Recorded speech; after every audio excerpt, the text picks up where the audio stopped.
إن الحمد لله نحمده ونستغفره ونعوذ بالله من شرور أنفسنا ومن سيئات أعمالنا من يهده الله فلا مضل له ومن يضلل فلا هادي له وأشهد أن لا إله إلا الله وحده لا شريك له وأشهد أن محمدا عبده ورسوله أرسله بالحق بشيرا ونذيرا بين يدي الساعة من يطع الله ورسوله فقد رشد ومن يعص الله ورسوله فقد غوى قال الله تعالى في كتابه الكريم بعد أعوذ بالله من الشيطان الرجيم بسم الله الرحمن الرحيم إن الله وملائكته يصلون على النبي يا أيها الذين آمنوا صلوا عليه وسلموا تسليما اللهم صل على محمد عبدك ورسولك وصل على المؤمنين والمؤمنات والمسلمين والمسلمات والأحياء منهم وأموات সম্মানিত বোনেরা আসসালামু আলাইকুম ওয়া রাহমাতুল্লাহি ওয়া বারাকাতুহু। আজকে আমরা আপনাদের সামনে সূরা আনআম 141 নম্বর আয়াত থেকে আমরা শুরু করি, যতটুকু আমরা যেতে পারি। তবে আমাদের টার্গেট 10টি আয়াত আলোচনা করা সংক্ষিপ্তভাবে। আজকের এই আলোচনার মূল বক্তব্য হালাল হারাম, বিশেষ করে খাবার দাবার ব্যাপারে, পশুর ব্যাপারে এবং বাস্তব জীবনে যে সমস্ত জিনিসগুলি মানুষ ফেস করে তা আমরা দীর্ঘদিন থেকে আলোচনা করে আসছি সেই সূরা আনআমের। আজকের মূল বক্তব্যের ভিতরে যা আছে সেটা হলো যে মানুষ নিজেদের থেকে তৈরি করা কিছু বিধান, কিছু এরকম নিয়ম কানুন নিজেদের উপর অ্যাপ্লাই করে যা কোরআনে নেই। এটা যুগে যুগে হয়ে আসছে, এখনো হয়ে আসছে। এই সম্পর্কে আল্লাহ সুস্পষ্টভাবে আমাদেরকে কিছু স্টেটমেন্ট দানের মাধ্যমে জানিয়ে দিচ্ছেন কোনটা হালাল, কোনটা হারাম, কোনটা খাওয়া যাবে, কোনটা হারাম খাওয়া যাবে না। আমরা একটা বেসিক কথা মনে রাখি, হালাল হারাম এটা আল্লাহরই দায়িত্ব এবং আল্লাহ রসুল সাল্লাল্লাহু আলাইহি সাল্লাম দুনিয়া থেকে বিদায় নেওয়ার আগে তিনি পরিষ্কার বলে দিয়েছেন, আমি মুহাম্মদ কোনো জিনিসকে হালালও করিনি, কোনো জিনিসকে হারামও করিনি। হালাল হারামের দায়িত্ব আল্লাহ নিজের কাছে রেখেছেন। তিনি যা হারাম করেছেন তাই হারাম, তিনি যা হালাল করেছেন তাই হালাল। আজকে মানুষ এই দুনিয়ার বুকে যে ঝামেলায় পড়েছে তার মূল কারণ আমি অনেক চিন্তা ভাবনা করে দেখেছি যে তারা হালালকে হারাম করেছে, হারামকে হালাল করেছে এবং তার ফল এখন আমরা সবকিছুই খুঁজে পাচ্ছি। যাই হোক, আমরা একটু তেলাওয়াত করি সওয়াবের আশায়, এরপর আমরা আলোচনা করব।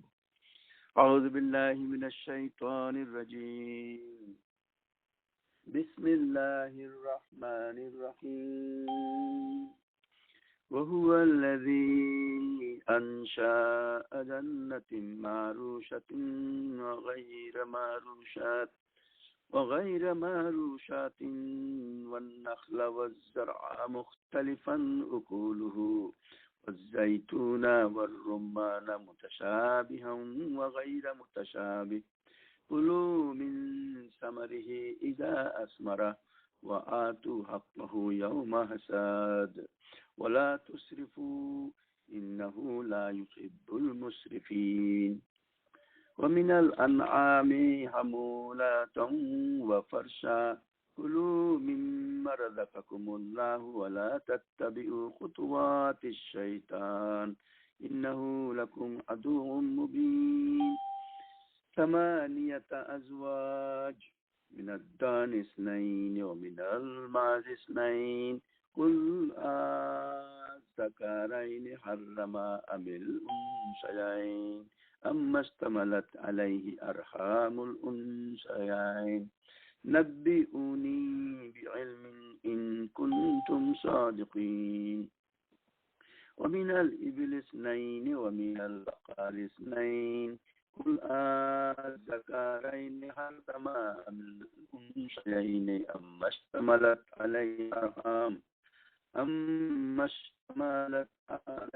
أرحام الأنثيين أم كنتم شهداء إذ وصاكم الله بهذا فمن أظلم ممن افترى على الله كذبا ليضل الناس بغير علم إن الله لا يهدي القوم الظالمين قل لا أجد فيما أوحي إلي محرما على طاعم يطعمه إلا أن يكون ميتة أو دما مسفوحا ميتة أو دم مسفوحا أو لحم خنزير فإنه رجس أو فسق أهل لغير الله به فمن اضطر غير باغ ولا عاد فإن ربك غفور رحيم. وعلى الذين هادوا حرمنا كل ذي ذكور ومن البقر والغنم حرمنا عليهم شهومهما إلا ما حملت ظهورهما أو الخطيئة أو ما اختلط باسم ذلك جزيناهم ببغيهم وإنا لصادقون. فإن كذبوك فقل ربكم ذو رحمة واسعة ولا يرد بأسه عن القوم المجرمين. سيقول الذين أشركوا لو شاء الله ما أشركنا ولا آباؤنا ولا حرمنا من شيء كذلك كذب الذين من قبلهم حتى ذاقوا بأسنا. قل هل عندكم من علم فتخرجوه لنا إن تتبعون إلا الظن وإن أنتم إلا تخرصون. قل فلله الحجة البالغة ولو شاء لهداكم أجمعين. قل هل ما شهداءكم الذين يشهدون أن الله حرم هذا فإن شهدوا فلا تشهد معهم ولا تتبعوا أهواء الذين كذبوا بآياتنا والذين لا يؤمنون بالآخرة وهم بربهم يعدلون. صدق الله العظيم.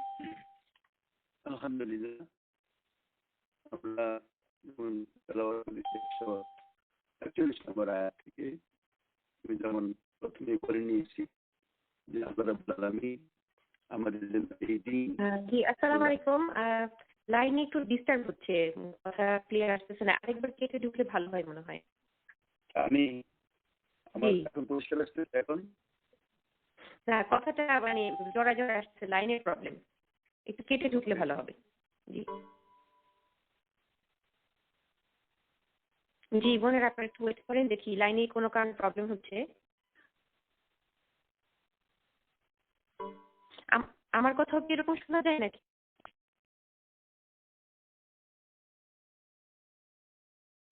আপু মাশাআল্লাহ শোনা যাচ্ছে, কিন্তু আঙ্কেল যখন একসাথে অনেক মানে কথা বলে তখন কথাটা মানে হয়ে যাচ্ছে, জড়া যাচ্ছে। তোমাদের কথা ঠিক আছে, কিন্তু ওই লাইন থেকে কেমন যেন সাউন্ড, আমি আবার 2 ফোন দিয়ে ঢুকে দেখলাম। তো ঠিক আছে, দেখি উনি আবার জয়েন করলেন। আপনার ভয়েসটাও কাটাই আসতেছে। আচ্ছা তাই নাকি? ওকে ঠিক আছে, আমি আবার 2 ফোন দিয়ে ট্রাই করলাম, দেখলাম একই প্রবলেম। সেজন্য আমি তো ক্লিয়ার শুনছি। ওকে ঠিক আছে ওকে ইনশাআল্লাহ। জি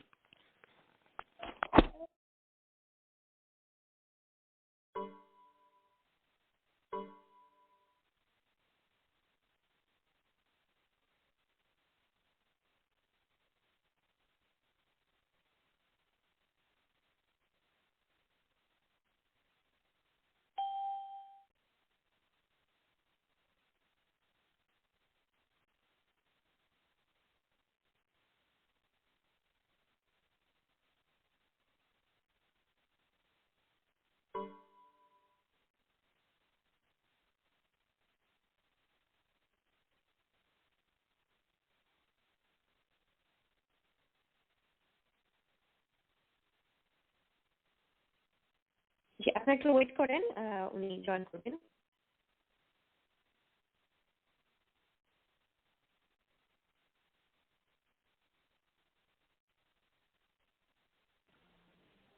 হ্যালো হ্যালো, আসসালামু আলাইকুম।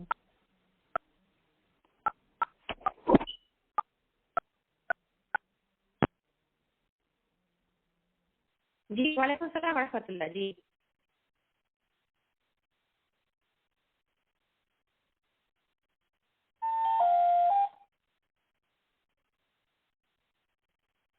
জি আপনারা একটু ওয়েট করেন, একটু লাইন প্রবলেম হচ্ছে, উনি কিছুক্ষণের মধ্যে জয়েন করবেন ইনশাআল্লাহ।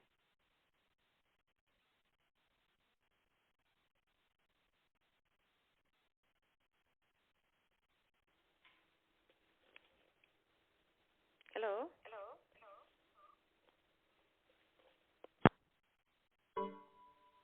হ্যালো, আসসালামু আলাইকুম। জি ওয়ালাইকুম আসসালাম। সূরা আনাম আলোচনা হইতেছে, আমি ভুলে গেছি আসলে।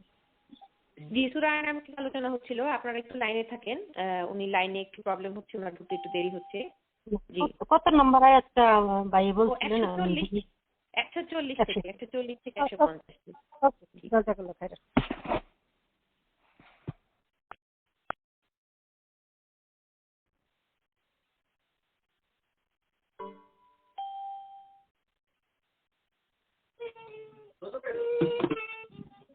জি এক মিনিট, এখন শোনা যাচ্ছে? জি জি ক্লিয়ার আছে। হ্যাঁ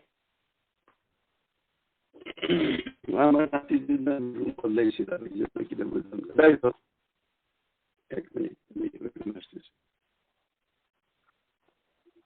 আলহামদুলিল্লাহ ডিস্টার্ব হয়ে গেল। তো 141 আয়াত যেটা আমি তেলাওয়াত করেছি, এতে আল্লাহ রাব্বুল আলামিন বলছেন, বিসমিল্লাহির রহমানির রহিম, وهو الذي أنشأ جنات معروشة وغير معروشة والنخل والزرع مختلفا أكله। আল্লাহ وهو الذي তিনি সে আল্লাহ আনশাআকুম তৈরি করেছেন তোমাদের জন্য জান্নাতিন মারুশাতিন ওয়া গায়রা মারুশাতিন, ওই ফুলের বাগান ডালা পাতা যুক্ত অথবা যেগুলি অন্যের উপর গর্জে ওঠে এবং তার স্ট্যাম বা কি বলে তার কাণ্ডের উপর যেগুলি দাঁড়ানো থাকে। তারপর আল্লাহ বলছেন ওয়ান্নাখলা ওয়াল যারআ, এবং তিনি খেজুর বৃক্ষ তৈরি করেছেন, বিভিন্ন রকমের খাদ্যবস্তু খাদ্য দ্রব্য তৈরি করে এরকম বাগান তৈরি করেছেন। মুখতালিফুন উকুলুহু, যা বিভিন্ন রকমের খাবার। জাইতুনা ওয়া রুম্মান, এবং তিনি সৃষ্টি করেছেন জাইতুন আমরা খাই, ওয়া রুম্মানা সেই আনা ডালিম, মুতাশাবিহান ওয়া গায়রা মুতাশাবিহা, কিছুটা বিস্তৃত একরকম দেখতে এবং কিছুটা বিভিন্ন রকম। কুলু মিন সামারিহি ইযা আসমারা, খাও তোমরা সত্যি আহার করো যখন সেগুলি পাকে। ওয়াতু হাক্কাহু ইয়াউমাল হাসাদ, এবং তুমি সেগুলিকে জি আসসালামু আলাইকুম। লাইনে নাকি বোনেরা শুনতে পাচ্ছে না, আমার মনে হয় আমাকে কল দিলে ভালো হবে, আমি লাইনটা মার্চ করে দিই, ওই লাইনটা কেটে, কারণ কথা শোনা যাচ্ছে না ওই ফোন থেকে। আমাকে কল দিলে আমি লাইনটা মার্চ করে দিই। জি ওইটা কেটে দিই। না না করে বলতে আমি আমারটা জিবারি কল দিতে পারি, এটা হয় না।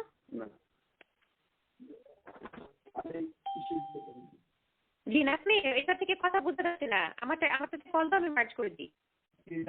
আচ্ছা আচ্ছা ঠিক আছে, আপনার সাথে এখান থেকে কল দিচ্ছি। তোমার ফোন থেকে দাও, এই ফোনটার প্রবলেম হচ্ছে কোনো কারণে। জি আচ্ছা ঠিক আছে।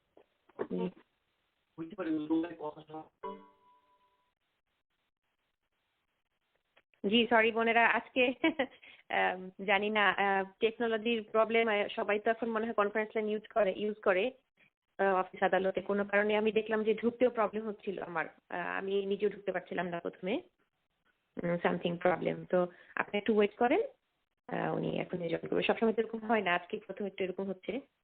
জি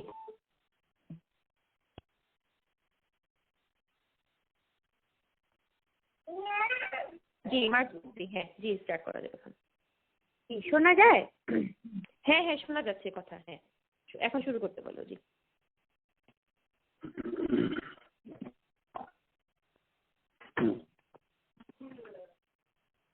বিসমিল্লাহির রহমানির রহিম।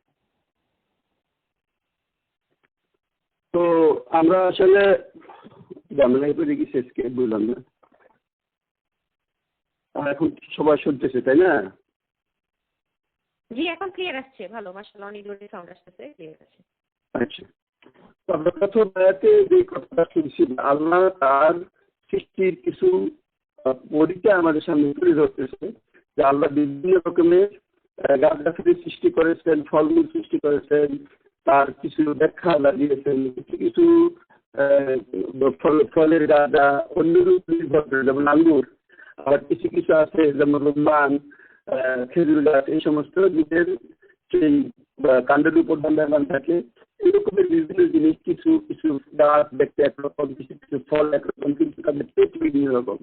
এই ব্যাখ্যা দেওয়ার পর আমরা যে নির্দেশটা আমাদের এখানে দিচ্ছেন কুলু বিন সামারিহি ইযা আসমারা, অর্থাৎ এই আয়াতের মাধ্যমে আল্লাহ বলতেছেন এইসব ফল তোমরা খাও যখন ওতে ইযা আসমারা, যখন ফল ধরে, ওয়াতু হাক্কাহু ইয়াউমা হাসাদ, আর যেদিন তা তোমরা মানে পারবে, অর্থাৎ যেদিন সেগুলিকে সংগ্রহ করবে, হারভেস্ট করবে, তখন তার নির্ধারিত অংশ তোমরা দান করো।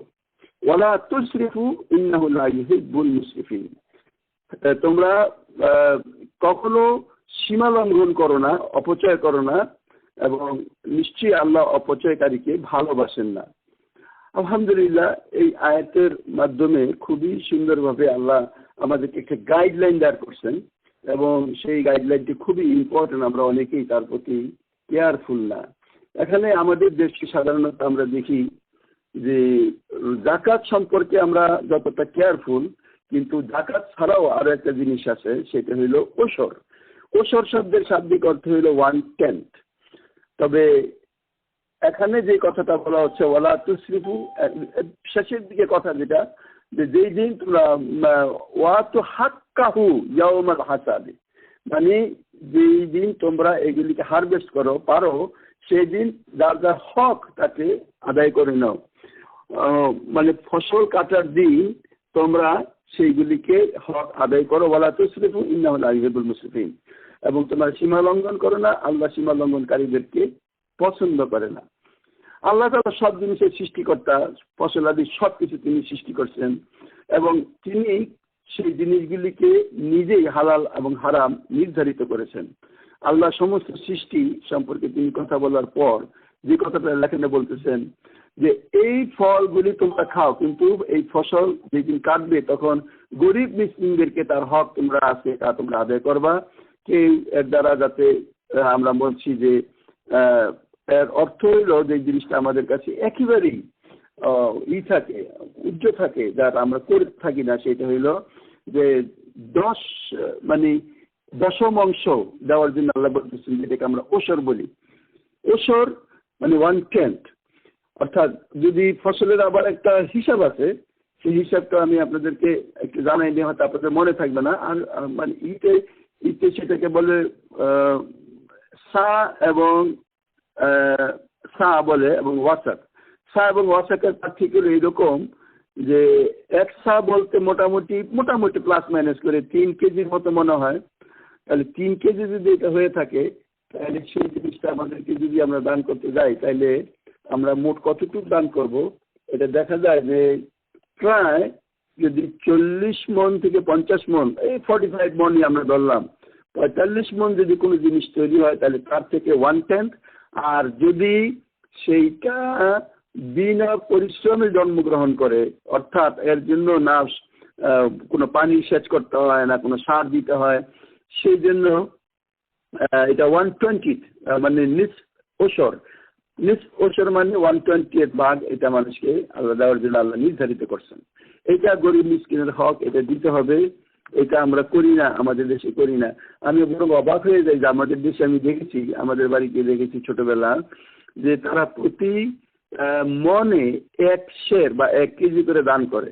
তো এটা তো তাহলে 140 হয়ে গেল। 140 পয়সা টয়সা ব্যাপারে, ধন মানে সোনা রূপা এইসব ব্যাপারে 40 ভাগের 1 ভাগ, অর্থাৎ 2.5%। কিন্তু শস্যের ব্যাপারে কিন্তু এরকম না। শস্যের ব্যাপারে হইলো হয় 10%, আর যদি তার ভিতরে কোনো খরচ না হয়, অর্থাৎ সার দিতে হয় না, অটোমেটিক যেগুলি জন্মে গাছের থেকে যেগুলি পারা হয়, সেগুলি যদি পরিমাণে ওই নিসাব, এবং তার নিসাব আমি যেটা মোটামুটি হিসাব করে বললাম, যে যদি সেটা মিনিমাম 45 কেজি হয়। আমাদের দেশে হয়তো ফলমূল আমরা যারা তৈরি করি তাদের এতটা হয় না, কিন্তু যদি যারা মানে মাস প্রোডাকশন করে, ব্যবসার জন্য করে, তাদের তো অবশ্যই সেটা হয়, এবং তাদের অবশ্যই সেখানে অ্যাটলিস্ট 1/20 ভাগ তাদের দেওয়া উচিত। অর্থাৎ প্রতি মনে হিসাব করে বলতেছি আমি প্রায় 2 কেজি আল্লাহ রাস্তায় দিতে হবে। এটা হলো মূল কথা। এইটুক আমাদেরকে দেওয়ার জন্য আল্লাহ বলছেন। তারপরে খুব গুরুত্বপূর্ণ কথা বলছেন, সেটা হইলো যে আল্লাহ বলছেন কুলু মিম্মা রাযাকাকুমুল্লাহ ওয়ালা তাত্তাবিউ খুতুওয়াতিশ শায়তান ইন্নাহু লাকুম আদুউম মুবিন।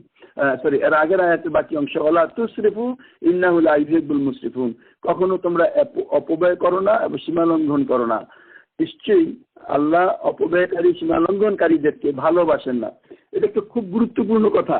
আমাদের যাদের অনেক ধন সম্পদ আছে, আমি আপনাদেরকে একটা কথা বলি, মনে রাখবেন, আপনার আমার সবার জন্য এই কথাটা প্রযোজ্য। পয়সা কামাই করা যতটা হালাল পথে সম্ভব, তার চেয়ে অনেক বেশি কঠিন সেই পয়সাকে হালাল পথে খরচ করা। আমরা অনেক ক্ষেত্রেই আমরা হিসাব করি যে আমার এই কামাইটা হালাল কিনা, কিন্তু আমার এই খরচটা হালাল কিনা। কিয়ামতের এই কঠিন দিনে কোনো ব্যক্তির পা এক বিন্দুও নড়বে না যতক্ষণ না তাকে 5টা প্রশ্ন করা হয়। সেই প্রশ্নটার ভিতরে একটা আছে, কোত্থেকে সে কিভাবে তার সম্পদ কামাই করেছে এবং কোথায় তা খরচ করেছে। যেভাবে সম্পদ কামাই করা আমাদের উপর খুব গুরুত্বপূর্ণ এবং সীমালঙ্ঘন যাতে না হয়, আল্লাহর দেওয়া হালাল পথে যাতে আমরা কামাই করি, ঠিক তেমনিভাবে খরচের ব্যাপারেও আল্লাহর কাছে হিসাব দিতে হবে। আমরা বোনেরা অনেক সময় এই ব্যাপারে খুব বেশি কেয়ারফুল না, আমরা নিজেদের ইচ্ছে মতো অনেক সময় আমরা খরচ করি। আল্লাহ আমাদেরকে মাফ করুক। আমাদের প্রত্যেকটা হিসাব আমাদেরকে আল্লাহর কাছে দিতে হবে। এরপর জানোয়ার অর্থাৎ পশু যা আমরা খাওয়া দাওয়া করি, যার গোস্ত আমরা খাই, এই সম্পর্কে বহু আরব জাতি বিভ্রান্তির মধ্যে ছিল। এবং আমিও ছোটবেলা আমি গ্রামের মানুষ, আমি সেখানেও দেখেছি যে তারা এরকম কিছু নিয়ম নীতি মানত যেগুলি এই আলোচনা যদি আমরা দেখি যে তাদের সাথে তালি করে, অর্থাৎ মিলে যায়। যে আমরা দেখেছি যে আমাদের অনেকগুলি গরু ছিল, কোন একটা গরু যদি এতটা বাচ্চা দিত তাহলে সেটাকে তারা আর বিক্রি করতো না। আমার বাবা দাদা এরা বিক্রি করা পছন্দ করতো না, যে না এটা আমাদেরকে অনেক দিচ্ছে, সুতরাং এটা তারা রেখেই দিত। কোনো এক সময় নিজেরা সেটা ঈদের সময় কোরবানি করে খেত, কিন্তু বিক্রি করাটাকে তারা জায়েজ মনে করতো না, বা অন্যের কাছে দিয়ে দেওয়াটাকে অকৃতজ্ঞতা মনে করতো। এটা একরকম, কিন্তু তার চেয়েও আরো জিনিস আছে যে এতটা বাচ্চা দিলে এরকম করতে হবে, এরকম করতে হবে, এইরকম। তো এইভাবে আরবরাও বিভিন্ন জীব জানোয়ারের উপর তারা কিছু বিধি নিষেধ তাদের পক্ষ থেকে তারা আদায় করে নিয়েছিল, যেটা সম্পর্কে আল্লাহ এখানে বলছেন অমিনাল আনআমি হামুলাতান ওয়া ফারশান। আর এই চতুষ্পদ জন্তুগুলির মধ্যে আছে তোমাদের জন্য কিছু হামুলা, যা ভার বহন করে, অর্থাৎ যা মালপত্র ক্যারি করে। আমরা জানি যে আরবের বুকে আমাদের দেশেও একসময় এরকমই ছিল যে জীব জানোয়ারের মাধ্যমে জিনিসপত্র আনা নেওয়া করা হতো। বিশেষ করে ওই দিনাজপুর সাইডের ওদিকে গরুর গাড়ি ছিল, এবং এগুলো আমরা যারা ওখানকার মানুষ তারা আমরা জানি বিভিন্ন জায়গায় এগুলি ছিল। ফারসান, আর কিছু কিছু ছিল যেগুলি ফার্স, অর্থাৎ অনেকটা কার্পেটের মতো। এই তুলনা আল্লাহ করেছেন, বলছেন কুলু মিম্মা রাযাকাকুমুল্লাহ ওয়ালা তাত্তাবিউ খুতুওয়াতিশ শায়তান। তোমরা আল্লাহ যা দান করেছেন তার দিকে খাও এবং শয়তানের পদাঙ্ক অনুসরণ করো না। ইন্নাহু লাকুম আদুউম মুবিন। আবার আল্লাহ স্মরণ করে দিচ্ছেন যে শয়তান তোমাদের সুস্পষ্ট শত্রু। অর্থাৎ এই যে রকমের জীব জানোয়ার আল্লাহ আমাদেরকে দান করেছেন, এবং এখানে খুব গুরুত্বপূর্ণ একটা জিনিস, সেই জিনিস আজকে আমরা খুব ভালো করে যদি শুনি, তাহলে আমাদের এই বর্তমান অবস্থায় নিক্ষিপ্ত হওয়ার কিছু কথাবার্তা এখানে আছে যা আমরা ফলো করি নাই বলেই আমাদেরকে আজকে এই রকমের একটা বিরাট বড় ভাইরাসের সম্মুখীন হওয়া লাগছে। সেই কথাটা আমরা এটা এখান থেকে জানতে পারি। এখানে যে কথাটা বলতেছেন যে ওয়ালা তাত্তাবিউ খুতুওয়াতিশ শায়তান ইন্নাহু লাকুম আদুউম মুবিন, তোমরা শয়তানের পদাঙ্ক অনুসরণ করো না, সে তোমাদের সুস্পষ্ট শত্রু।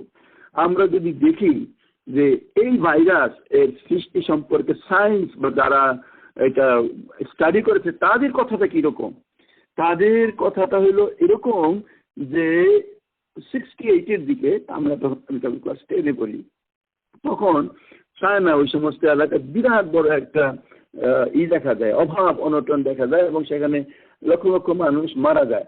তখনকার ওই যে কমিউনিস্ট সরকার, এরা আসলে মানুষের জন্য সবচেয়ে বড় কার্স, এরা মানুষকে মানুষ হিসাবে গণ্য করে না। যাই হোক, এবং তাদের নিজেদের স্বার্থে তারা যা ইচ্ছা তাই করতে পারে, তখন দেখা যায় যে ওরা সব রকমের প্রাণী তারা তখন নিজেদের ভিতরে খাওয়াটাকে বাধ্যতামূলক করে দেয়। প্রথম দিকে বিভিন্ন রকমের খারাপ ধরনের জীব জানোয়ার, ফেরোসাস জীব জানোয়ার, যেগুলি বাঘ, টাইগার, এই সমস্ত জিনিসপত্র তারা খাওয়া শুরু করে। যখন শেষ হয়ে যায় তখন বিভিন্ন রকমের এই সাপ, বিচ্ছু, so many kinds of this lower quality of animals, যাকে আমি কি বলবো, নোংরা বিভিন্ন রকমের গুই সাপ, এই সমস্ত জিনিস, মানে যা আছে সব রকমের জিনিসকে তারা তাদের খাবারের অন্তর্ভুক্ত করে নেয়। এবং এটা যখন তারা প্রথমে এই বনে জঙ্গলে শিকার করতে যখন শেষ হয়ে যায়, তখন সেগুলি তারা আবার নিজেদের কোর্টইয়ার্ডে, তাদের ব্যাকইয়ার্ডে এগুলি আবার তারা চাষ করে। সেই চাষ করার ফলে দেখা যায় যে এটা মার্কেটে ভালো সেল হয় এবং এই বিজনেসটাকে তারা তখন জাস্টিফাই করে এবং সেটা করা থাকে। কিন্তু এরা এই জিনিসগুলিকে যখন খাওয়া শুরু করলো তখন প্রপার ওয়েতে সেগুলিকে তারা না মেনটেন করতে, এবং এটা করার জিনিসও না, এটা একটা খারাপ জিনিস, খারাপ জিনিস, এগুলি তারা সেই ভাবে এগুলিকে মেনটেন করে নাই। দেখা যায় যে কাঁচা বাজারে এই সমস্ত জিনিস স্তূপ নিয়ে দেখতো। আমরা যদি মুরগির বাজারে দেখি তাহলে দেখবো যে কন্টেনারের পর কন্টেনার উঁচু উঁচু করে রাখে। তো ওখানে শুধু মুরগির থেকে যে সমস্ত পাত বাইর হয় এগুলি নিচে আসে। ঠিক এমনিভাবে বিভিন্ন রকমের জানোয়ার, বিভিন্ন রকমের পাত, এবং কোনোটা যদি অসুস্থ হয় সেটা উপর থেকে নিচে আসা পর্যন্ত কোনো রকমের আরেকটা পশু যখন খায় তখন তার ভিতরে রিঅ্যাকশন হয়। আমরা এখন যে কি বলে এটাকে, যে ভাইরাস আমরা দেখি, করোনা ভাইরাস, এইটার প্রতিষ্ঠান তারা যেটা বলে সেটা হলো এটা সাপ এবং বাদুড় এই দুইটার মানে পরস্পর জিনিসটাতে এসে সেই দামটা সৃষ্টি হয়েছে। তো এই দুইটা জিনিস আল্লাহ হারাম করেছেন, কিন্তু এইগুলি কে হালাল করলো? এক নম্বর কথা হইলো যে এখানে আল্লাহ বলতেছেন এই হালাল করা জিনিসের প্রতি মানে কুলু মিম্মা রাযাকাকুমুল্লাহ, আল্লাহ কোন জায়গায় আছে কুলু মিম্মা রাযাকাকুমুল্লাহ হালালান তাইয়্যিবান, যে সমস্ত হালাল এবং পবিত্র পাক জিনিস আল্লাহ হালাল করেছেন সেগুলিকে খাও। আর এখানে আল্লাহ বলতেছেন মিম্মা রাযাকাকুমুল্লাহ ওয়ালা তাত্তাবিউ খুতুওয়াতিশ শায়তান, শয়তানের পদাঙ্ক অনুসরণ করে না। অবশ্যই তারা শয়তানের পদাঙ্ক অনুসরণ করেছে এবং সেটার কারণে একটা সেই রকমের সমস্যায় আমরা দুনিয়ার মানুষ আমরা এখানে পড়েছি। যাই হোক, এরপরে আল্লাহ যে কথাটা বলছেন যে 143 নম্বর আয়াতে আল্লাহ বলছে সামানিয়াত আজওয়াজ, এই পশুগুলিকে আল্লাহ ডিভাইড করে দিচ্ছেন। স্পেসিফিক্যালি বলছেন এই পশুগুলি, সবগুলি পশু যা আমরা খাই তা খায় 8 রকমের। সেটা কি? মিনাদ-দানি ইসনাইন, অর্থাৎ যেগুলি মেষ, যারা তার দুধ মানে মেল এবং ফিমেল, অমিনাল মাদি ইসনাইন, এবং বকরি সেটাও 2 রকম, সাদি এবং পাঠা যেটাকে বলে। তাদেরকে জিজ্ঞাসা করো আল্লাহ কি উভয় পুরুষগুলোকে হারাম করেছেন?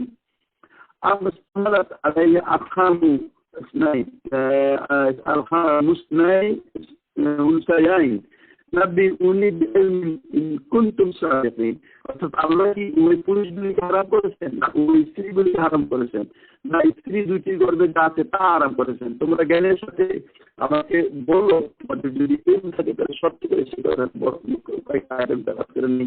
অমিনাল ইবল ইসলাইন অমিনাল বাকার ইসলাইন, উটেরও দুইটা, উট মাদি এবং কি বলে পুরুষ। আবার ঠিক বাকার ইসলাইন মানে দেখা যায় মেষ, ছাগল এবং উট এবং এই 4টা পুরুষ, এই 4টা স্ত্রীলিঙ্গ।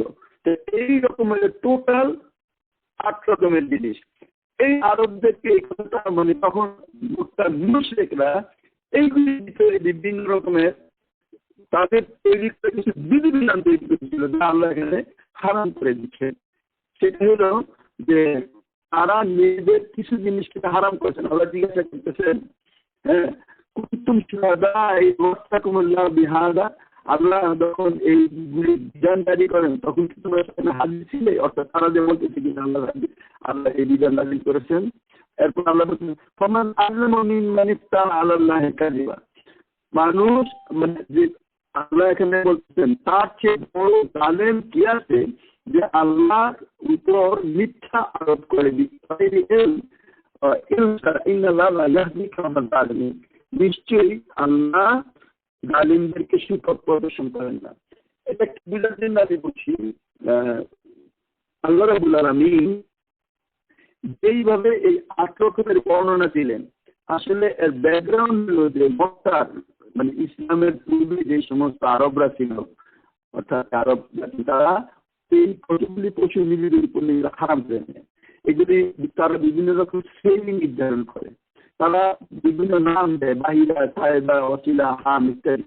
এগুলি আমরা সেটা বাজারের ভিতরে পাই যে সেখানে কোন জিনিস কি কারণে তারা কি নাম দেয়। এবং ঠিক তেমনিভাবে ফসলের ব্যাপারেও ঠিক তাই। ইভেন আপনারা আমাদের দেশে দেখবেন যে কোন গ্রামের ভিতরে এখনো দেখা যায় যে পেঁপে বা কোনো একটা ফল যখন প্রথম আসে, যখন প্রথম ধরে, তখন তারা এগুলি অনেক ক্ষেত্রে ওই বাজারে বা ওই মানে কি বলে এগুলিকে হুজুরের বাড়িতে আলাদা জিনিস, কিন্তু দেখা যায় কোনো দরগা শরীফে কোনো পীরসাহেবের কাছে তারা এটাকে দিয়ে দেয় এবং তারা নিজেরা এটা খায় না, মনে করে খাওয়া না। তাদের শিরকি কিভাবে আছে, তারা মনে করে ওই বাবার দোয়ায় আমার এই রাস্তা হয়েছে, অথবা ওই বাবার কারণে আমার এই গাছটাতে একটু সুন্দর ফল ধরছে, সুতরাং তারই প্রথম এটা প্রাপ্য খাওয়া। এইভাবে এখনো সেই জিনিস যে নাই তা না।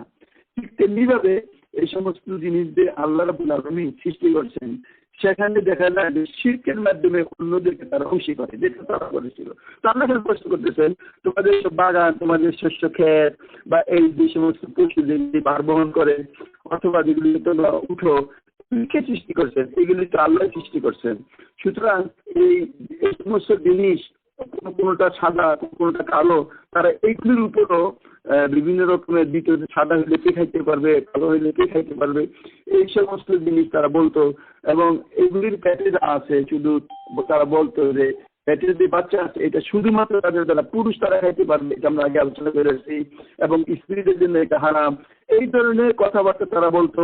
আমরা জিজ্ঞাসা করছেন, তোমরা যদি সত্যি দূরে থাকো তাহলে বলো এই জিনিসগুলি হারাম হওয়ার ধারণা তোমরা কোথায় পেয়েছো? আল্লাহ কিরূপ এগুলি তোমাদের উপর হারাম করলেন? কোথায় আল্লাহ এটা হারাম করছেন যে তোমরা উপস্থিত ছিলে? তো যখন মানুষ এই জিনিসগুলিকে হারাম করে, তখন আসলে আল্লাহর উপর মিথ্যা আরোপ করে। কারণ মানুষ নিজের কোনো জিনিসকে হারাম বলে মানুষ এটা মানবে না, তখন এটার মানে রেফারেন্স তারা আল্লাহ পর্যন্ত নিয়ে যায়, যেটা আল্লাহ হারাম করছেন। এই জন্য আল্লাহ বলতেছেন, তোমরা কি সেখানে উপস্থিত ছিলে? অর্থাৎ এই কাফেরদেরকে আল্লাহ রাব্বুল আলামিন কাজ করতেছেন যে তোমরা কিভাবে এই সমস্ত মন গড়া কথা তৈরি করো। তোমরা কি উপস্থিত ছিলে যখন আল্লাহ রাব্বুল আলামিন তোমাদেরকে এই কথাগুলি বলছেন? তোমরা তো উপস্থিত সেখানে ছিল না। তো এই কথা বলার পর আল্লাহ সবচেয়ে বড় একটা কথা বলছেন, সেটা হলো যে আল্লাহর উপর মিথ্যা যারা আরোপ করে তাদের আসলে কোনো মুক্তি নাই। অর্থাৎ আল্লাহ বলেন নাই এমন একটা কথা বলা যে আল্লাহ এটা বলছেন, এই কথাটা বলা মহাপাপ। কিয়ামতের দিনে তার কোনো এক্সকিউজ নাই।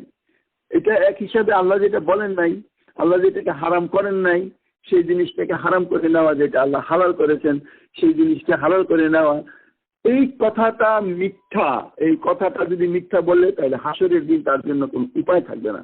এরপর 145 নম্বর আয়াতে আল্লাহ যে কথাটা বলছেন যে কুল হে রাসূল, আপনি তাদেরকে জিজ্ঞাসা করেন, লা আজিদু ফিমা উহিয়া ইলাইয়া মুহাররামান আলা তাআমিন ইয়াতআমুহা, অর্থাৎ এই ওহির মাধ্যমে আল্লাহ যে বিধান পাঠিয়েছেন তার ভিতরে আমি যারা খায় কোনো বস্তুকে হারাম করা হয়েছে এমন কিছু আমি পাই নাই, ইল্লা আন ইয়াকুনা মাইতাতান, যা পেয়েছি সেটা হলো যদি সেটা হয় মৃত, আও দামান মাসফুহান, প্রবাহিত রক্ত, দাহমাল খিনজির, এবং শুকরের গোশত, ফাইন্নাহু রিজস, এটা নাপাক, আও ফিস্ক, এটা ফিস্ক ফাসাকি, মানে শরীয়তের বাইরের একটা জিনিস, উহিল্লা লিগাইরিল্লাহি বিহি, আর সেই জিনিস যে জিনিসকে আল্লাহ ছাড়া কারোর নামে জবাই করা হয়।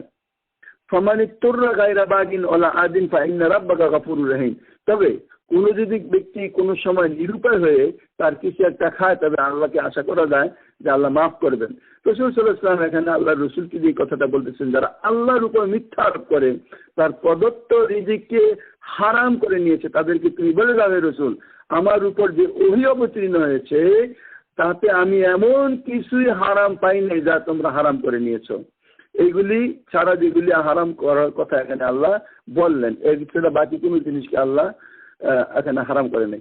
এখানে একটা খুব গুরুত্বপূর্ণ কথা, আমরা জানি যে রক্ত খাওয়া হারাম আমাদের জন্য, কিন্তু আমরা তারপরে যখন গোশত রান্না বান্না করি, আমরা যখন ধুই, তখন দেখা যায় যে তার ভিতর থেকে রক্ত বেরি হইতে থাকে, যতই দেওয়া যায় ততই বের হয়। অনেকের কাছে মনের ভিতরে সন্দেহ থাকতে পারে না, এখানে আল্লাহ বলছেন দামুন মাসফুহা, অর্থাৎ প্রবাহিত রক্তকে আল্লাহ হারাম করছেন। সেটা কিরকম, যখন কোনো জিনিসকে আল্লাহর নামে জবাই করা হয় তখন ফোর্স দেওয়ার পর যে রক্তটা বের হয়ে যায়, স্পিডে বের হয়ে যায়, আপনারা দেখেছেন। এবং সেটাকে এই জন্যই কোনো একটা মুরগি অথবা গরু বা ছাগল এটা জবাই করার পর ফ্রি করে দিতে হয়, যে সে তারপরে ঠিকঠাক মতো তার বিভিন্ন যে তার আছে রগ শিরাগুলি আছে তার থেকে রক্তটা বের হয়ে আসে। ওই রক্তটা ইহুদিরা খাইতো এবং আল্লাহ রাব্বুল আলামিন সেই রক্তটাকে আমাদের জন্য হারাম করছেন। মানে অনেক রক্ত, তারপরও আপনি দেখবেন যে যখন বিশেষ করে মাথায় যখন আপনারা এটাকে করেন অথবা তার কণ্ঠনালীতে লেগে থাকে, বা অনেক সময় দেখা যায় যে পাতিলে দেওয়ার পরেও রক্ত কিছুটা দেখা যায়। আল্লাহ রাসূল সাল্লাল্লাহু আলাইহি ওয়াসাল্লাম এই সম্পর্কে অবশ্যই তিনি গাইড করেছেন, কারণ হযরত আয়েশা রাদিয়াল্লাহু বলেন যে হাড়ির ভিতরে রক্তকে দূষণীয় মনে করতেন না তিনি, এবং তিনি তখন এই আয়াতটা বললেন যে যেটা মসফুয়া। এটা আপনাদের অনেকের হয়তো প্রশ্ন থাকতে পারে যে এই জিনিসটা রক্ত খাওয়া আল্লাহ হারাম করছেন, কিন্তু রক্ত থেকে তো আমরা আসলে বের হয়ে আসতে পারি না, কিন্তু সেই রক্ত, যেই রক্ত মানে মসফুহা যা বের হয়ে আসে সেটা হারাম, কিন্তু তারপরও গোশতের মধ্যে যে সমস্ত রক্ত থাকে সেটা হারাম না। এই জন্যই জবাই করতে হয়, কারণ এই জন্যই যে স্টান করা বা গুলি করে মারা যে জিনিস, সেই জিনিস আমরা খাইতে পারি না, কারণ তার রক্ত তো তখন বের হয় না। এই জন্য মৃত জন্তু আমরা খেতে পারি না, মৃত জন্তু প্রবাহিত রক্ত, শূকরের মাংস খাওয়া আমাদের জন্য হারাম। এখানে শূকর হিসাবে একটা উদাহরণ দেওয়া হয়েছে, কিন্তু একটু আগে আমি যে কথাগুলি আপনাদেরকে বললাম সেই কথাগুলি এর ভিতরে অ্যাপ্রোপ্রিয়েট। সেই কথাগুলি হলো শূকরের ন্যায় বিভিন্ন রকম। আপনারা যদি যে আমার মনে হয় বিবিসির বোধ একটা ডকুমেন্টারি আমি দেখছিলাম যে সেখানকার মানুষ কি ধরনের জিনিসপত্র খায়, মানে কি রকমের নেস্টি মানে জীব জানোয়ার তারা খায়। সজারু গোশত খাওয়া সম্পর্কে আল্লাহ রসুলকে জিজ্ঞাসা করা হয়েছিল, তিনি সেই জিনিসকে বললেন যে না, রসুল বলছেন সজারু হচ্ছে খারাপ এবং অশ্লীল জন্তুসমূহের মধ্যে একটি, সুতরাং রসুল সেই জিনিসে খাইতে আমাদের উপর হারাম করেছে। এরপর এখানে একটা কথা আছে, কেউ যদি হারাম বস্তু খাইতে বাধ্য হয় এবং একেবারে নিরুপায় হয়, যেমন ধরেন যে উদাহরণ আমি চায়নার দিলাম, তাদের সেই অভাবে প্রায় 4-5 কোটি মানুষ মারা যায়, ওই সময় তাদের জন্য সার্টেন টাইমে ওই জিনিসগুলি হয়তো কিছুটা যতটুকু না খেলে তারা সার্ভাইভ করতে পারে না, অতটুকু জিনিস খাওয়া হালাল ছিল, কিন্তু তারা যেটা করলো যে সেটাকেই তাদের একটা সিস্টেম বানিয়ে নিল এবং শেষ পর্যন্ত এটাকে কন্টিনিউ করলো এবং চাষবাদ করার মাধ্যমে সেই সমস্ত আজেবাজে জিনিস খাওয়া শুরু করলো। তার ফল শেষ পর্যন্ত আজকে এখানে এসে দাঁড়িয়েছে। যাই হোক, আল্লাহ রাব্বুল আলামিন যারা ইহুদি, দেখেন কোরআনের একটা ইত্তাখিযু আহবারাহুম আয়াত আছে, সম্ভবত সূরা তাওবার ভিতরে আল্লাহ বলতেছেন ইত্তাখিযু আহবারাহুম ওয়া রুহবানান আরবাবা মিন দুনিল্লাহ ওয়াল মাসীহ ইবনে মারইয়াম। আল্লাহ রাব্বুল আলামিন কোরআনে বলছেন ইত্তাখিযু আহবারাহুম ওয়া রুহবানান, তারা তাদের ধর্মীয় নেতা, তাদের রুহবান এবং আরবাব, পীর দরবেশ বা এই ধরনের আপনি মনে করেন, তাদেরকে আরবাব, রবের প্লুরাল, রব হিসেবে গ্রহণ করে মিন দুনিল্লাহ, আল্লাহকে বাদ দিয়ে। এই প্রশ্ন হযরত আদি যখন ইসলাম গ্রহণ করলেন, তিনি অনেক বড় একজন আলেম ছিলেন ইহুদিদের, তো তিনি জিজ্ঞাসা করলেন ইয়া রাসূলুল্লাহ, আল্লাহ রাব্বুল আলামিন যে এখানে বলছেন যে আমরা আমাদের ধর্মীয় নেতাদেরকে মানে রব হিসেবে গ্রহণ করি, আমরা তো তাদেরকে রব হিসেবে গ্রহণ করি না, তাহলে আল্লাহর এই কথার অর্থ কি? তখন তিনি যে জবাবটা দিয়েছিলেন সেটা এরকম, তারা যে জিনিসকে হালাল বলে তোমরা সেটাকে হালাল বলো, তারা যে জিনিসকে হারাম করে তোমরা সেই জিনিসকে হারাম করো, এটা কি নয়? বলছে হ্যাঁ, এটা এরকম বলে। এটাই হলো তাদেরকে রব হিসেবে গ্রহণ করা। তো ইহুদিরা এইভাবে বহু জিনিস নিজেদের থেকে নিজেরা হারাম করে নিয়েছিল। পরবর্তীতে আল্লাহ যখন তারা নিজেরাই নিজেদের উপরে এগুলিকে হারাম করেছেন, পানিশমেন্ট হিসেবে সেই জিনিসগুলিকে হালালি আল্লাহ রাখলেন, হারামি তাদের জন্য রাখলেন। তো এর ভিতরে আল্লাহ আরো উদাহরণ দিচ্ছেন, ওয়ালাল্লাযিনা হাদু, এবং ইহুদিরা যারা তোমাদের মধ্যে ইহুদি হয়ে গেছেন, হারামনা তাদের জন্য আমি হারাম করে দিয়েছি কুল্লু জি জুফুরিন, নখ বিশিষ্ট সব জীব, ওয়ামিনাল বাকারি ওয়াল গানামে হারামনা আলাইহিম শুহুমাহুমা, এবং গরু ও ছাগল থেকে তাদের জন্য যে চর্বি হয় সেটাও আমি তাদের জন্য হারাম করেছি। ইল্লামা হামালাত জুহুরুহুমা, শুধুমাত্র তাদের জুহুর মানে পৃষ্ঠদেশে যেটা থাকে, হাউইয়া, এবং যেটা তাদের পেটের মধ্যে হয়, অথবা যেটা হাড্ডির সাথে লাগানো থাকে, যালিকা জাযাইনাহুম বিবাগহিম, এই হলো শাস্তি আমি তাদেরকে দিয়েছিলাম তাদের সীমা লঙ্ঘন করার কারণে। ওয়া ইন্না লা সাদিকুন, নিশ্চয়ই নিঃসন্দেহে আল্লাহ বলেন আমি সত্যবাদী।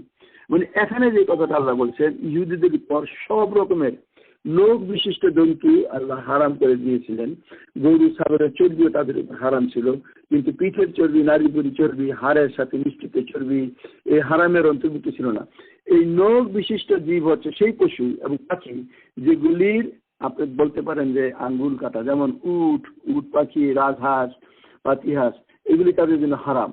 যাই হোক, আমরা খুব সংক্ষেপে আবার বলে নিই যে আমাদের জন্য কোন জিনিস হালাল জীব জানোয়ারের মধ্যে। বেসিক একটা প্রিন্সিপাল যদি আমরা দেখি, সেটা হইল যে যে সমস্ত প্রাণী মানে যেগুলি প্রাণীর নখ দিয়ে তারা শিকার করে, অর্থাৎ কোনো একটা জিনিসকে যখন ধরে তখন তারা তাদের হাত মানে নখ দিয়ে, অর্থাৎ পার যে সমস্ত নখ আছে সেটা দিয়ে তারা ধরে। একটা উদাহরণ দিলে আপনি বুঝতে পারবেন। আপনি দেখবেন যে মুরগি বা ওই যে কবুতর এই সমস্ত জিনিস যখন তাদের খাবার খায় তখন তারা নখ দিয়ে বা পা দিয়ে সেটাকে ধরে না, সেটা মুখ দিয়ে ধরে, মুখ দিয়ে তারা সরাসরি খায়, কিন্তু তারা পাকে ব্যবহার করে না। অন্যদিকে আপনি দেখেন কাক, চিল, এই সমস্ত জিনিস বা বিভিন্ন রকমের ঈগল, এই সমস্ত জিনিসগুলি আপনি দেখবেন যে তারা তাদের খাবার সবসময় পা দিয়ে ধরে, এগুলি হারাম। ঠিক তেমনিভাবে দেখেন আপনি কখনো দেখবেন না গরু, ছাগল, ভেড়া, মহিষ এগুলি তাদের খাবারকে পা দিয়ে কিছু করতে, পা দিয়ে ধরতে। অথচ আপনি দেখেন বাঘ বা বিভিন্ন রকমের এই সমস্ত ফেরোসাত জীব জানোয়ার তারা তাদের এই শিকারীকে সবসময় পা দ্বারা, থাবা দ্বারা তারা ধরে। কুকুর এই সমস্ত জিনিস তারা পা দ্বারা ধরে। এই জন্য এটা হলো মূল প্রিন্সিপাল বোঝার জন্য যে কোন জিনিস আল্লাহ হালাল করেছেন আর কোন জিনিসকে আল্লাহ হারাম করেছেন, এটা বোঝার জন্য আমরা এখানে বললাম। কিন্তু এখানে যে কথাটা বলা হচ্ছে যে ইহুদিরা তাদের বহু জিনিস নিজেদের মতো করে নিজেরাই হারাম করে নিয়েছিল, সেগুলি পরবর্তীতে আল্লাহ রাব্বুল আলামিন তাদের জন্য হারাম রেখে দিয়েছিলেন। কিন্তু ইসলাম আসার পর সেই জিনিস থেকে আল্লাহ আমাদেরকে রেহাই দিয়েছেন, এবং তারা যেমন গরু, ভেড়া এই সমস্ত জিনিসকে হারাম করেছিল সেই জিনিসগুলিকে আল্লাহ আমাদের জন্য হালাল করে দিয়েছেন। এরপর 147 নম্বর আয়াত আমরা দেখি,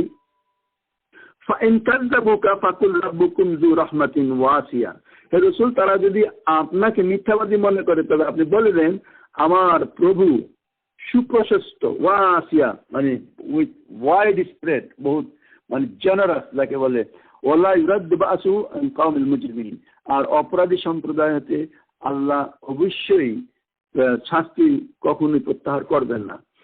রাসূল সাল্লাল্লাহু আলাইহি ওয়াসাল্লামের বিরুদ্ধে ইহুদি মুশরিকরা যখন বলতো যে তিনি কোথায় এই সমস্ত জিনিস পাইলেন যে তার কারণে তিনি এই জিনিসগুলিকে হালাল করে দিলেন, তারা অনেক রকমের এই কথা তাদেরকে বলতো। আমরা এর আগে আলোচনা করে আসছি, তারা এই যুক্তিও দিত, তারা মরা জিনিস খাইতো। তারা বলতো যে যেই জিনিস আল্লাহ নিজে আমাদের জন্য হালাল করলেন, অর্থাৎ মৃত্যু দিলেন, সেইটা হারাম হয়ে গেল, আর যা আমরা নিজেরা দাবাই করি সেই জিনিস হালাল হয়ে গেল, এটা কেমন কথা? এই ধরনের ট্যাক্টফুলি কথা বলে মানুষকে তার বিভ্রান্তির মধ্যে ফেলতো। আল্লাহ রসুলকেও সেই কথা বললেন।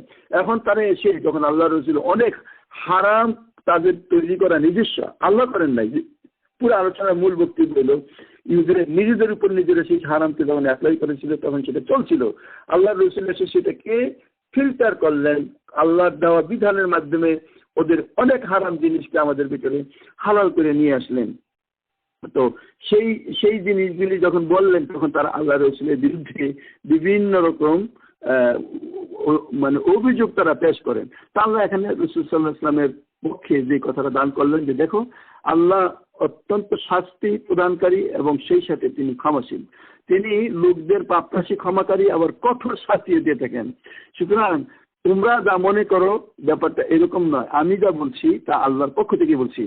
আল্লাহর রসুলকে আল্লাহ রাব্বুল আলামিন বলে দিলেন যে আপনার উম্মতকে জানিয়ে দেন যে আমি ক্ষমাশীল, আমি দয়ালু, আমার শাস্তি হচ্ছে অত্যন্ত যন্ত্রণাদায়ক। আরেক জায়গায় আল্লাহ বলছেন তিনি পাপ মার্জনা করি, তিনি তওবা কবুল করি, গাফিরে জামবে কাবলে তওবা শাদীদুল ইকাব, এবং কঠোর তিনি পাপ মার্জনাকারী, তিনি তওবা কবুল করি এবং কঠোর শাস্তি দান করি। আবার আল্লাহ বলছেন আল্লাহ নিশ্চয়ই তোমার প্রভুর পাকড়াও অত্যন্ত কঠোর। ইন্না বাদশা রাব্বিকা লাশাদীদ ইন্নাহু ইউবদি ওয়া ইউঈদ ওয়া হুয়াল গফুরুল ওয়াদুদ। সূরা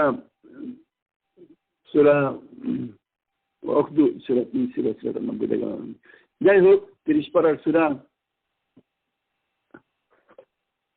জাতির বুরুজ, ইয়েস, এবার সূরা বুরুজের ভিতরে সে এইভাবে আল্লাহ বলছেন যে নিশ্চয়ই তোমার রব অতিশয় ক্ষমাশীল, অত্যন্ত স্নেহপরায়ণ, তিনি তিনি তিনি নিশ্চয়ই তোমার প্রভু পাকড়াও অত্যন্ত কঠিন। ইন্না তোমার রবের পাকড়াও খুব কঠিন। ইন্না বাদশা রাব্বিকা লাশাদীদ ইন্নাহু ইউবদি ওয়া ইউঈদ, তিনি প্রথম সৃষ্টি করেন, তিনি পুনর্বার সৃষ্টি করবেন, এবং তিনি ক্ষমাশীল, তিনি অত্যন্ত স্নেহপরায়ণ। এই আল্লাহর পরিচয়। এখন শেষ দুটো আয়াত, সায়াকুলুল লাযিনা আশরাকু লাউ শা আল্লাহু মা আশরাকনা। এই মুশরিকরা আল্লাহ রাসূলের এই কথার উত্তর বলে অবশ্যই বলবে আল্লাহ যদি চাইতেন তবে আমরা শিরক করতাম না, ওয়ালা আবাউনা, না আমাদের পিতারা, ওয়ালা হাররামনা মিন শাইইন, এবং নিজেরা কিছু হারাম করতাম না। কাযালিকা কাযযাবাল লাযিনা মিন ক্বাবলিহিম, এইভাবেই তার পূর্ববর্তী লোকেরা মিথ্যা প্রতিপন্ন করেছিল। হাত্তা যাকু বাসানা, যতক্ষণ পর্যন্ত আমার শাস্তির স্বাদ তারা ভোগ করেছে। কুল হাল ইনদাকুম মিন ইলমিন, আছে কি তোমাদের কাছে এমন কোনো জ্ঞান? ফাতুখরিজু লানা, বের করে দেখায় দাও যে কোথায় লেখা আছে তোমাদের কিতাবে। ইন তাত্তাবিউনা ইল্লা যান, তারা শুধুমাত্র নিজের ধারণার অনুসরণ করে। ওয়াইন আনতুম ইল্লা তাখরুসুন, শুধুমাত্র তারা নিজেরাই তৈরি করা জিনিসকে বলে। দেখেন এই আয়াতটা খুবই গুরুত্বপূর্ণ এবং তার পরবর্তী আয়াত আরো সুন্দর। সেখানে তারা বলে যে আমরা যে এখন এই কাজগুলি করি, আল্লাহ যদি আমাদেরকে না চাইতেন তাহলে আমরা এটা করতে পারতাম না, আমাদের পিতামাতারা ওইগুলি করতো না। এখন আমরা যে জিনিসগুলি করতেছি এর ভিতরে আল্লাহর পারমিশন আছে বলে আমি করি, নাহলে আমরা শিরক করতাম না। এই শিরক যদি আল্লাহ না চাইতেন তাহলে আমরা করতে পারতাম না, কারণ আল্লাহ তো আমাদেরকে করার সুযোগই দিতেন না। এখানেই এসে তারা আসলে বিভ্রান্তির মধ্যে পড়ে। আমি নিজে একবার এক রাবাই, ইহুদি রাবাইয়ের সাথে সফর করতেছিলাম। তাকে অনেক কথার মাধ্যমে সে আমার সাথে একমত যে আল্লাহর এই কোরআন আল্লাহর পক্ষ থেকে আসছে, এবং ওই তাদের কাছে যে ইনজিল তাওরাত আসছে সেই একই সোর্স থেকে এটা আসছে। বিভিন্ন যুক্তির মাধ্যমে আমি যখন জাস্টিফাই করলাম, এবং সে আমার সাথে 100% একমত হয়ে গেল যে যার কাছ থেকে তাওরাত আসছে তার কাছ থেকে এই কোরআন আসছে। তা আমি বললাম তাহলে তুমি কেন এই লেটেস্ট যে জিনিসটা, এবং তাকে আমি উদাহরণ দিয়ে বললাম যে দেখো, উদাহরণটা আমি ঠিক এইরকম দিয়েছিলাম যে তুমি কোন এক অফিসে কাজ করো, তোমার অফিসে সার্কুলার আছে সকাল 8টার সময় অফিসে যাওয়ার কথা, কিছুদিন পরে তোমার ডাইরেক্টর তোমাকে নোটিশ দিল যে কালকে থেকে তুমি সকাল 7টায় আসবা। এখন তুমি 7টায় আসবা নাকি 8টায় আসবা? সে বললো আমি 7টায় আসবো। আমি বললাম যদি তুমি 8টায় আসো তাহলে কি হবে? করে বলতেছে তাহলে তো আইল বি ফায়ার, কি আস তোমার চাকরি থাকবে না। এটা তো ঠিক বলে, হ্যাঁ। তো এখন তুমি যে আমার সাথে মিললা, এতক্ষণ যে স্বীকার করলা যে এইটাও আল্লাহর পক্ষ থেকে আসছে, ওইটাও আল্লাহর পক্ষ থেকে আসছে, আর তুমি এটাও স্বীকার করো যে অবশ্যই তাওরাত পূর্বে আসছে এবং পরবর্তীতে কোরআন আসছে, এখন তুমি ওই তাওরাতকে বাদ দিয়ে কোরআনকে কেন অনুসরণ করো না? তখন সে আমাকে যে কথাটা বললো, এই কথাটা যেন এটার সাথে মিলে যায়। সে আমাকে বললো দেখো, সেই আল্লাহ তোমাকে পছন্দ করেছেন মুসলমানের ঘরে জন্ম দেওয়ার জন্য, এবং তুমি একটা মুসলমানের ঘরে জন্ম হয়েছে, সুতরাং তুমি তোমার কোরআনকে মানো। সেই আল্লাহ চুজ করে আমাকে জুদাইজমের ঘরে, ইহুদিদের ঘরে জন্ম দিয়েছেন, সুতরাং আল্লাহ তো ইচ্ছা করেছেন আমি এই জন্মের ভিতরে থাকি, সুতরাং তিনি তো আমাকে সেখানে জন্ম দিয়েছেন। তিনি চাইলে তো আমাকে মুসলমান ঘরে জন্ম দিতে পারতেন, তোমাকেও সেখানে দিতে পারতেন। সুতরাং তার যে ইচ্ছা, সেই ইচ্ছা অনুসারেই আমি সেই ঘরে জন্মগ্রহণ করেছি, সুতরাং সেইটি আমার উপর প্রযোজ্য, তুমি এটা করতে থাকো, আমি এটা করতে থাকি। দেখেন কি অদ্ভুত, তার একজন রাবাই তাদের ধর্মীয় নেতা সে এক পর্যায়ে এসে আমাকে ঠিক এই কথাটাই বলল। আমাদের দেশেও বহু মানুষ দেখবেন কুকর্ম করে, এবং তারা এই কথাটা বলে যে এই কাজ আমি এই জন্যই তো করি যে আল্লাহ আমাকে করার জন্য সুযোগ দিয়েছেন, আল্লাহ না দিলে তো আমি করতে পারতাম না। চোরও চুরি করার সময় এরকম যুক্তি দেয় যে আল্লাহ চাইবেনই তো আমি চুরি করি, আল্লাহ যদি চাইতেন যে আমি চুরি করবো না তাহলে আমি করতে পারতাম না। এখানে এইটাতেই আসলে মানুষ বিভ্রান্তির মধ্যে পড়ে। আল্লাহ রাব্বুল আলামিন মানুষকে ভালো এবং মন্দ করার একটা লিমিটেড স্বাধীনতা তাকে দান করেছেন, এই কথাটা তারা ভুলে যায়। দেখেন এরপরে যে আয়াতটা, সেই আয়াতটা যে কথাটা বলছে কুল ফালিল্লাহি হুজ্জাতুন বালিগা ফালাউ শাআ লাহাদাকুম আজমাইন, তুমি বলে দাও সত্যভিত্তিক পূর্ণাঙ্গ জীবন, পূর্ণাঙ্গ দলিল প্রমাণ তো একমাত্র আল্লাহরই আছে, সুতরাং তিনি চাইলে তোমাদের সকলকে হেদায়েত দান করতে পারছেন। তার মানে আল্লাহ যদি চাইতেন তাহলে আমাকে আপনাকে সবাইকে ফেরেশতার মতো বানাইতে পারতেন, যে আমরা ইচ্ছা করলেও মানে ইহুদিদেরকে জানিয়ে দেওয়া হচ্ছে। এবং আমাদের ভিতরে অনেকে প্রশ্নের উত্তর আল্লাহ এখানে দিচ্ছেন যে আল্লাহ যদি চাইতেন তাহলে আমাদের সবাইকেই ফেরেশতার মতো নিষ্পাপ বানায় তিনি দিতে পারতেন, এবং তখন কিন্তু আমাদের কর্মের স্বাধীনতা থাকতো না। কিন্তু আল্লাহর যে টার্গেট ছিল আমাদেরকে সৃষ্টি করার পিছনে, সেটা হলো তিনি আমাদেরকে পরীক্ষা করবেন। সেই পরীক্ষার জন্য আমাদেরকে অবশ্যই লিমিটেড লিবার্টি আমাদেরকে দিতে হয়, যে ভালো এবং মন্দ করার সুযোগ তিনি আমাদেরকে দান করেছেন।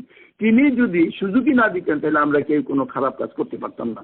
কিন্তু যখন ব্যক্তি সিদ্ধান্ত নেয় যে আমি এই কাজটা করব, আল্লাহ রাব্বুল আলামিন কোরআনে বলছে ফাসানু ইয়াসসিরুহু লিল ইউসরা ফাসানু ইয়াসসিরুহু লিল উসরা। যে ব্যক্তি ভালো কাজ করার জন্য নিজেকে তৈরি করে, তার ভালো কাজটা করার জন্য পথটা আমি তার জন্য সুগম করে দেই, এবং যে ব্যক্তি খারাপ কাজ করার জন্য চেষ্টা করে তার জন্য সেই খারাপটা করার জন্য যে রকমের উপকরণ তার সামনে থাকা দরকার সেই জিনিস আমি তার সামনে এনে উপস্থিত করে দিই। উদাহরণস্বরূপ আমি বলি যে আপনি আল্লাহর পথে চলতে চান, আপনার জন্য আল্লাহ রাব্বুল আলামিন দিনের পথে খরচ করার বিভিন্ন রাস্তা করে দিবেন, কখনো বা কোনো একটা স্কুল, কখনো না কোনো একটা মাদ্রাসা, কখনো না কোনো একটা মসজিদ, এই সমস্ত জায়গায় যাতে আপনি আপনার টাকা স্পেন্ড করতে পারেন সেই রকমের রাস্তা আল্লাহ আপনার জন্য করে দিবেন। আর যদি আপনি সিদ্ধান্ত করেন যে আপনি কুকর্ম করবেন, খারাপ কাজ করবেন, তাহলে আপনার জন্য সমস্ত রকমের কুকর্মের রাস্তা যেহেতু আপনি সিদ্ধান্ত করেছেন, সেই জন্য সেই রাস্তাগুলি আল্লাহ খুলে দিবেন। আমি কিছু মনে করেন না, আজকে গত 3 দিন আগে আমাদের দেশে সারা দুনিয়ায় ভয়ে ভীত সন্ত্রস্ত এবং টার্গেটে আছে যে কিভাবে মানুষ এই বড় বিপদ থেকে রক্ষা পাবে। অথচ দেখেন কোটি কোটি টাকার এই আতশবাজি ভারত থেকে টনে টন এনে কিভাবে তারা সেখানে এই কুকর্ম, অপকর্ম এবং অপচয়, যে জিনিসগুলি আল্লাহর কোরআন এখানে ওয়ালা তুসরিফু ইন্নাল্লাহা লা ইউহিব্বুল মুসরিফিন, সীমা লঙ্ঘন করো না, ওয়ালা তুবাজ্জির তাবযীরা, অপচয় করো না, যে কথাগুলি বলছেন এই কথাগুলিতে তারা মানেই না, বরং এই কাজগুলি করার জন্য তারা মন তৈরি করেছে, পুরো জাতিকে তারা বিভ্রান্ত করেছে এবং জাতি তার পিছনে নাচতেছে। সারা দুনিয়াতে এত কিছু করতেছে কিন্তু তাদের খবরই নাই। তারা সেখানে আতশবাজি ফুলাইতেছে, কোটি কোটি টাকা, হাজার কোটি টাকার আতশবাজি তারা একদিন ফুলাইলো। এই কথাগুলি তাদেরকে জিজ্ঞাসা করলে যেন তারা এই কথাই বলবে, আল্লাহ চাইলেই তো আমরা এগুলি আনতাম না। যখন আমরা ইন্ডিয়া থেকে ট্রাকে ট্রাকে আনি তখন আল্লাহ যদি চাইতেন যে আমরা না করি, তখন এগুলো বাঁচছিল সেখানে, হয়তো নাই।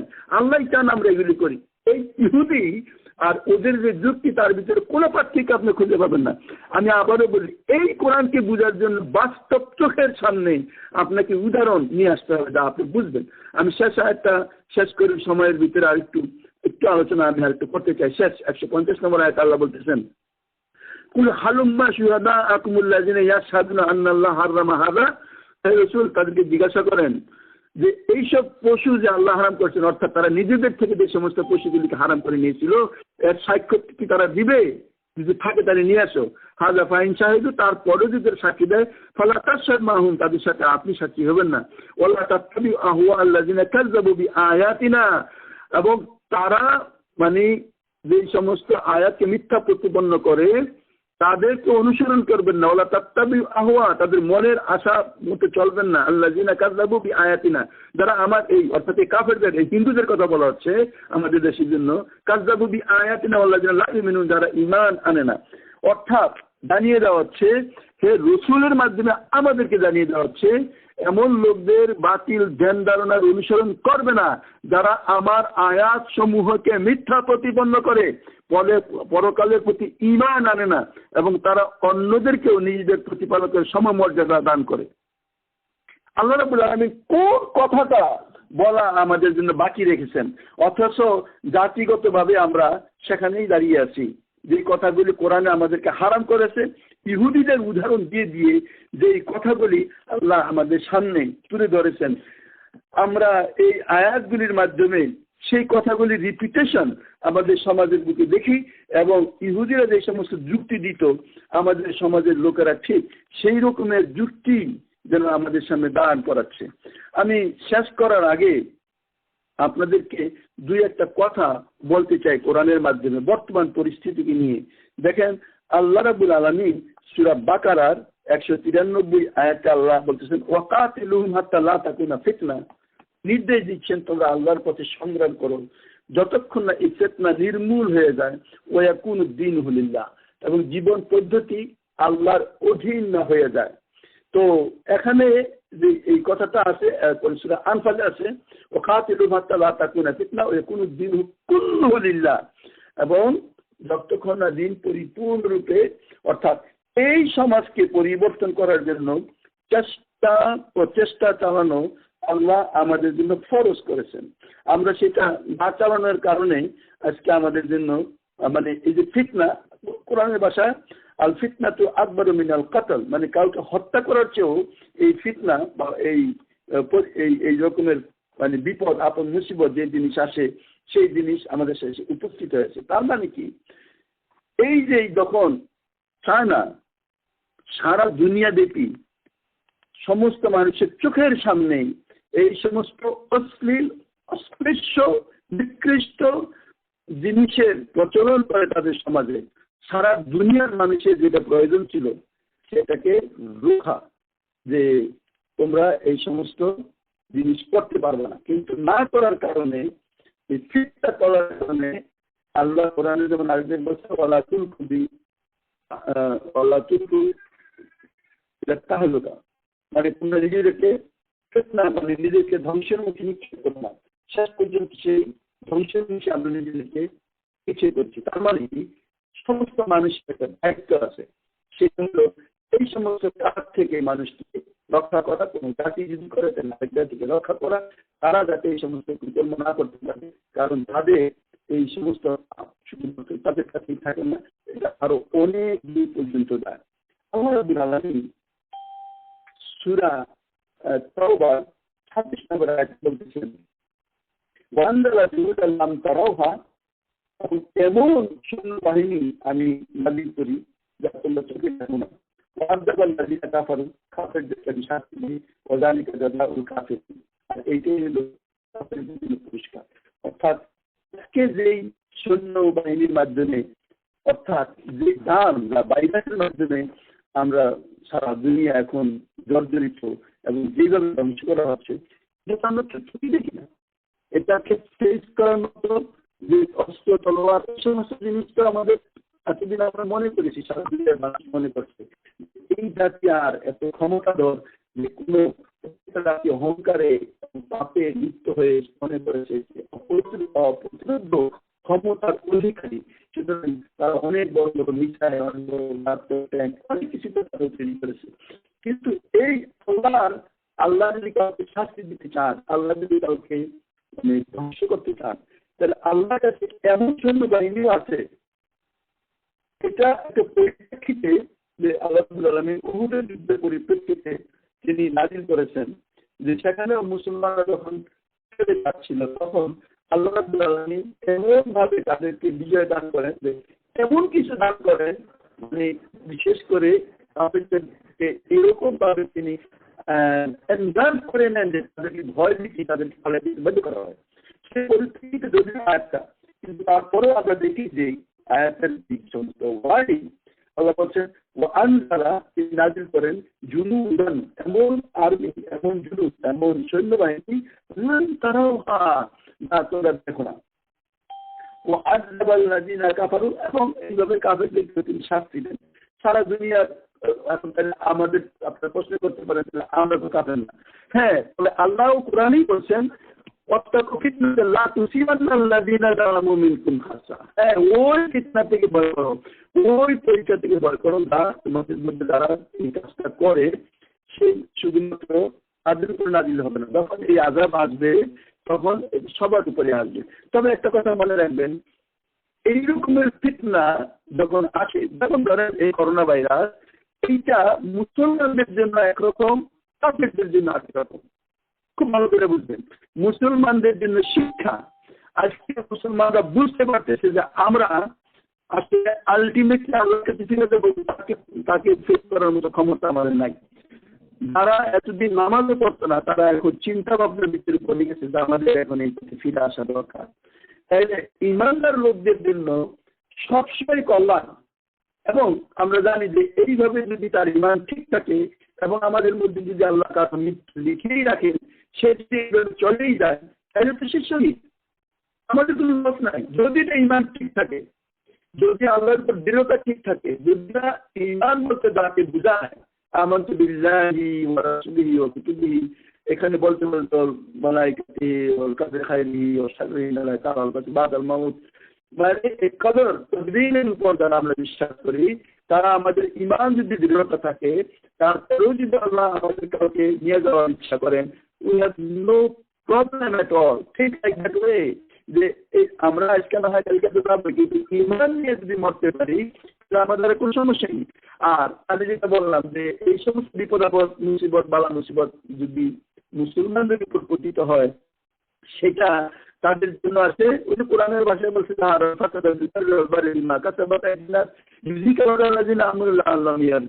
অর্থাৎ দলের স্থলে যে বিপদ সৃষ্টি হয়েছে তা মানুষের হাতের কামায়, যাতে তারা তা কাজ করতে কিছুটা, মানে কিছুটা স্বাদ ভোগ করানো যায়, যাতে তারা ফিরে আসে, নিজেদেরকে সংশোধন করতে পারে। এটা তো মুসলমানদের জন্য।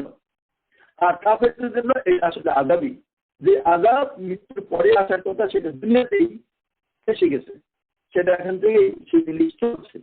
তো আল্লাহ রাব্বুল আলামিন মুসলমানদের জন্য যে ব্যবস্থাপনা রেখেছেন তা সবসময় আমাদের জন্য কল্যাণকর। আল্লাহ কোরআনে বলছেন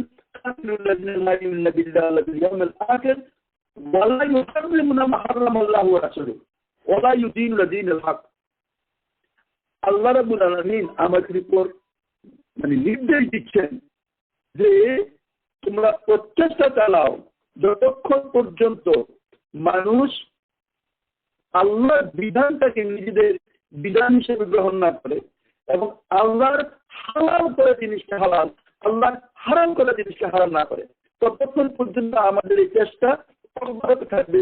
আমি পারবো কি পারবো না এটা আমার কনসার্ন না, কিন্তু আমি সেই কাজটা করলাম কি করলাম না এইটা আল্লাহ আমাদের কাছে দেখবেন। অনেক নবী তার প্রচেষ্টার মাধ্যমে কাউকে মুসলমান করতে পারেন নাই।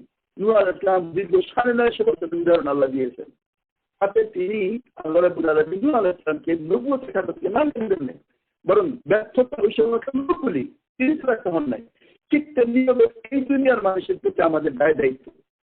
আজকে যদি এই ফিল্থি জিনিসের সাথে মানুষের সম্পর্ক না হইতো, মানুষ যদি এখনো মানে পাক পবিত্র জিনিসগুলো আসলে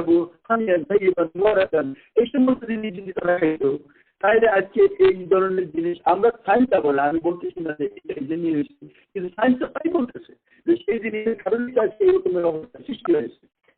আমরা এখানে ওয়াইন্ড আপ করি যে কথাগুলি আমরা খুব দ্রুত বলছি যে আল্লাহ রাব্বুল আলামিন আমাদের জন্য একটা বিধান দান করেছেন, এই বিধানকে জানতে হবে এবং এই বিধানকে মানতে হবে। দুনিয়ার মানুষ যদি না মানে, আমাকে 1 নম্বর বিশ্বাস রেখে তার চেষ্টার মাধ্যমে চেষ্টা করবো যাতে আমরা সেটাকে এস্টাবলিশ করতে পারি, আমরা সেই জিনিসটাকে চেষ্টা করবো। আমাদেরকে আল্লাহর কাছে ফিরে দিতে হবে এবং আমাদের প্রতিটা কর্মের বিনিময় দিতে হবে। আমি পারলাম কি পারলাম না সেটা পরের কথা। আজকে আমরা যে বিপদের সম্মুখীন, এটা আমাদের কোনো নতুন জিনিস না, ধীরে ধীরে সেই জিনিস আসছে, যাতে মানুষ যে অতিরিক্ত ক্ষমতার অধিকার নিজেকে মনে করে একটু আল্লাহ বেশি কান্দিয়ে থাকলেন, তুমি মনে করছো তুমি তা না, তো সীমিত ক্ষমতা আছে, সেটা আমরা এখন দেখলাম।